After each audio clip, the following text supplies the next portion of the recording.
Don't like to see guys let it go in, so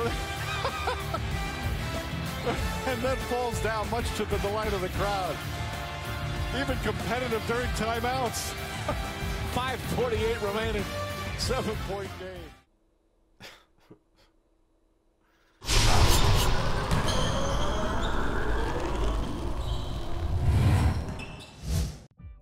Hey sports fans, Coach Nick here and welcome to B-Ball Breakdown. We went through the field goals made by the Pacers to see what the connection was between them, and we saw some interesting patterns of what they're using on offense to score. However, I still see the same ish going on. Guys missing other guys open for shots, bad spacing, guys cutting in the way while someone else is driving. Real problems here that when you go up against a team in the playoffs that has lots of time to prepare, it's still going to be a huge struggle to get those shots open, and the ones they did make, a lot of them, were pretty tough. Of the 38 made field goals by the Pacers, these are the most common ways they put the ball in the hole.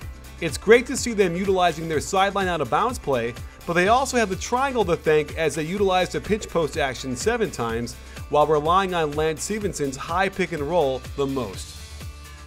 Their first sideline out of bounds was a bit clunky, but it's a set they used to get Paul George in isolation as he zipper cuts to the ball and they clear out for him. When Russ mistakenly helps one pass away, it allows penetration and Cephalosha is way late closing out. They basically run a high post split out of the next one, and that gets Watson penetrating to the middle, forcing Carlson to help, which allows Scola to attack with a nice spin move. As Coach Vogel calls their number 1 play, there's Candace Buckner hard at work reporting on the game. This becomes a pin down to a dribble pitch by Mahinmi, and when Reggie Jackson slips on Watson's foot, it opens up a 3-pointer. Their final bucket on a sideline out of bounds is a nifty play with its roots in the 50s. They dribble pitch to the left, Paul George back screens for David West. This works, but Lance can't see it or won't throw it, and the play progresses to Hibbert setting a pin down as flex action for Paul George, who takes advantage of Perkins running into Durant to get wide open on the wing. Russ is not happy. Now we move to the triangle action where they use the basic pinch post area on the floor near the elbow. Watch how Hibbert ducks in, getting in the way of West, but clearing out so West can use a vicious elbow to get open for the shot.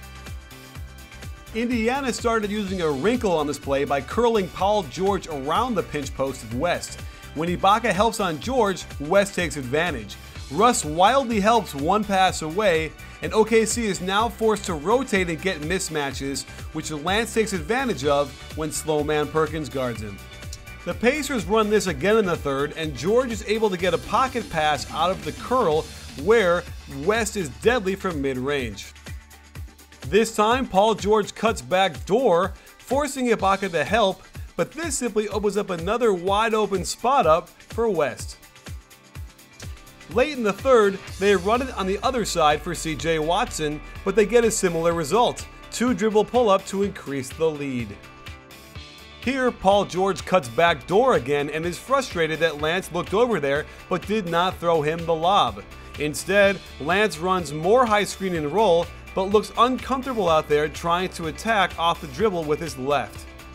In the flow of transition, they just screen for Lance to let him create early offense. Scola breaks right to the circle, nice and easy pass, nice and smooth jumper from 20. Here, Lance does get left after turning down a ball screen, and that gets him right into the lane for an easy dish to West. Lance cuts off a zipper cut into screen and roll with West, and on the rescreen, Perkins does an awful job by running away from the ball handler when he should have been containing him. That gets Lance a graceful layup. Beautiful teamwork as Lance slips the pass to Scola on the roll, who finds the defense flat-footed and gets Mahinmi on the cut. As the fourth quarter starts, Lance is feeling himself a little bit with all these ball fakes, and Scola screens, then rescreens to get him away from Fisher. Clever fake handoff to Scola, which gives Lance the opportunity to devastate D-Fish with a step back. Watch how Scola screens to one side, then pivots to screen on the other. This just serves to help Lance find a seam, and he shows a gorgeous crossover right past the big man. And so it made sense, having gone to Lance so much in the high pick and roll, that they turned to it again in crunch time to get a great shot. but they said it going to his left, and he's tentative going that way. Durant has got good position to defend him, but he went ahead and cold buried the game-clinching three in KD's and my face anyway. So there you have it, sports fans. I'm still very concerned with their offense because, quite frankly, the defense looks pretty good and they have the ability to shut teams down. So it's not that. It's going to be, can they score consistently into the 90s where they can overcome whatever the team's going to offer against that defense. And it's not clear to me at all that they're safe to get out of the first round even. That said, they could get all the way to the conference finals. Again, the East is a little bit weak, and they do have a decent road to get there, being the #1 seed. But it's going to be a real struggle no matter how you slice it, in my opinion. We'll find out pretty soon. But don't forget, lots more coming up at B-Ball Breakdown for the playoffs. We're not a channel, we're a conversation. You in?